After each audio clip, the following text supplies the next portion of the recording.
Morning, guys. Welcome to Coffee Chat.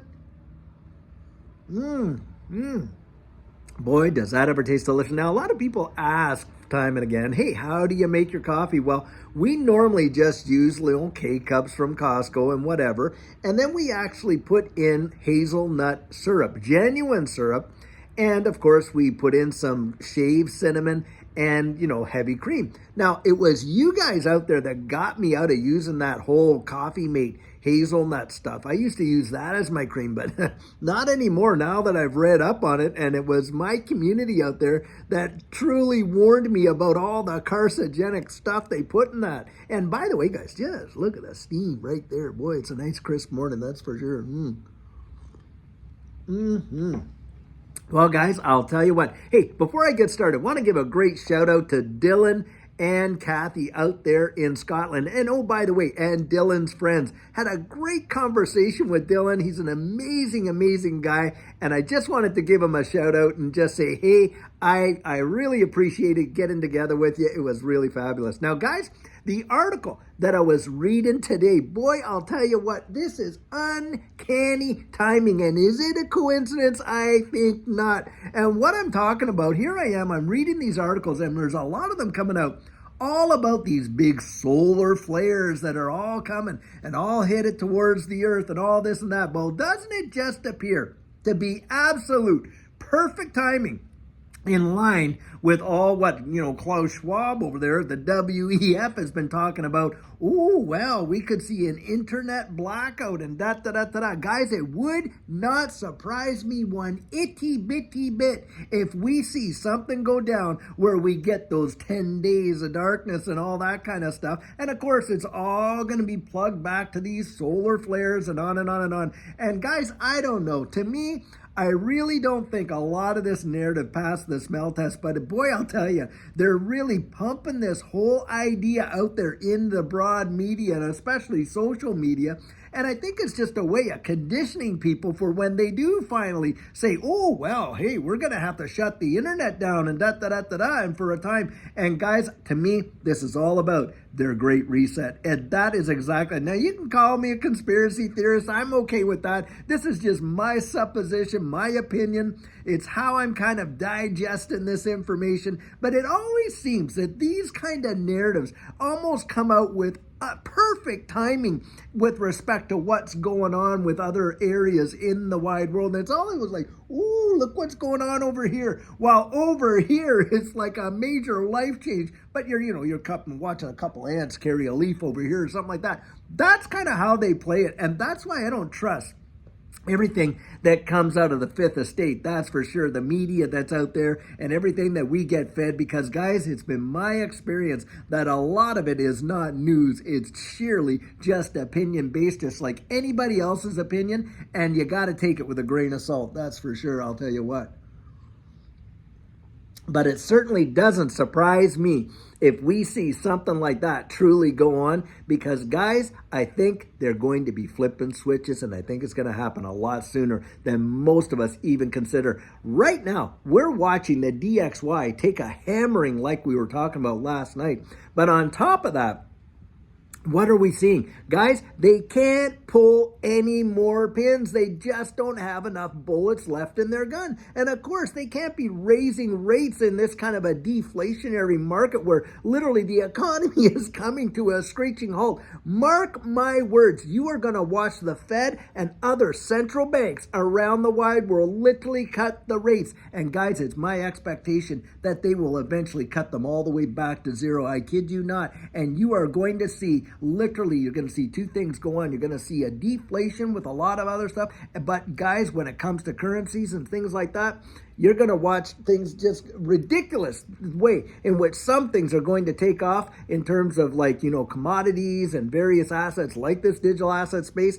But you're going to watch other things really get decimated in price because the demand is not going to be there. Look at oil right now. You would think with what's going on in the wide world from a conflict basis that the price of oil should be sky high, but it isn't. And why isn't it? Well, because guys, the majority users of that fuel out there, the shippers, the suppliers, the manufacturers and all that, they're not running, are they? They're not manufacturing goods. We know that shipping has gone down about 50%, and that's coming from Maersk's major shipping containing company. We are just seeing all kinds of stuff indicate that we are in this it's like it's literally something out of a science fiction novel when you think about it, because here we are literally swirling down the drain in a deflationary environment with economies literally getting crushed, and at the same time you're watching the value of our dollars being decimated at the same time, which is a form, of course, of inflation. And the Fed and all the other central banks, they can't pull the pins any longer. So it would not surprise me if they start flipping some switches and utilize all of these, solar flare stuff to kind of close things down so they can kick it back up. At least that's my idea. I'll tell you what. Wow. Guys, it has just been crazy. The stuff they try to fit. Look at the whole thing that happened from this event. Oh, well, no one needs, initially it was, no one needs this. Oh, well, we all have, are you kidding me? If something can break out of a 5-level security lab, do you think that something like that is going to, result in any kind of security for UI or anybody else? Not on your life. And in fact, we found out, and we know now from a scientific point of view, that wearing these all the time made people a whole lot sicker than they would have ever got in the first place. And this is the kind of thing, the information that these guys feed us, oftentimes they don't even know what they're doing or what they're saying in terms of it's just nonsense. Now, they may know what they're doing and what they're saying, but they're certainly not telling us the absolute goods of what's going down. And now you're dealing with a lot of people dealing with injuries over this thing over here. And they're looking for compensation for it, aren't they? And now, you're getting the narrative that, even with that, you're getting the narrative that it's a normal thing to watch people just fall over like that. When has that ever been normal? In my 55 years, that was never a normality. And now they want us to believe that, that's just average. There's nothing wrong there. Nothing to see here. That's all been going on from time.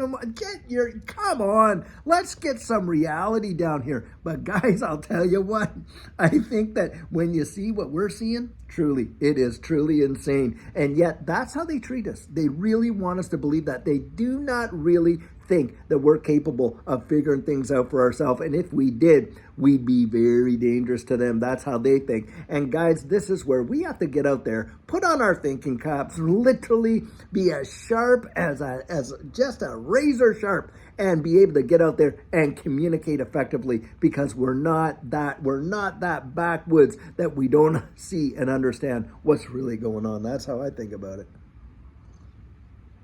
But this is how they absolutely want to treat us. They want to treat us, excuse me, like we have no way of truth. I mean, they must really be that detached. And most of them are, to be completely honest, most of them are so absolutely detached. In fact, I was reading another article about the various, net worths of a lot of these politicians. They get in there and they make they're 150 to 170 a year, which is, that's pretty good money. But needless to say, they get in there on those salaries, right? And then they end up, when they're out of it, they're literally decamillionaires, if not centimillionaires. And when you see the net worth of some of these folks, you're thinking, come on. I mean, really, that's who's out there. It's these elitists that have literally padded their own pockets through their political careers at our expense. Absolutely, to be sure, 100%. And this is where we need to literally clean house. We need to put in a lot of people that are really going to be there for the people and are actually there by the people, and not by all the lobbyist groups that are funneling out their tens upon tens of millions of dollars, putting in there. If you're an average Joe and you're already not a multimillionaire, or you don't have multimillionaire friends in your back pocket, you try and win an election these days. It is just almost impossible without that kind of backing, because guys, these positions are literally bought and sold by lobbyist groups. That is literally what's going down, and you don't have to look too far to see that, and it's time and memorial. And of course, right around this time, when we're getting into our next election cycle, boy, the promises that are going to be made are going to be absolutely obscene. You think Halloween was trick or treat? Just wait and see. I'll tell you what. Wow. Anyhow, guys, I sure hope you're having an absolutely fabulous hump day. And we have had such an amazing week thus far. I think some great things are going to be coming. And we're going to hear a lot of stuff before the end of this week. And it is going to be big. That's at least what I believe. I think we're about to see some really big things take place in this space that are going to send people literally. I'm telling you, most people are not going to expect it. They're going to be gobsmacked. That's literally how I think about it. And I think we're in for some really amazing ride, especially as we get in to the first quarter of next year. I think it's going to be awesome. Well, guys, until later on today, when we have an amazing video for you, have a great one and take care.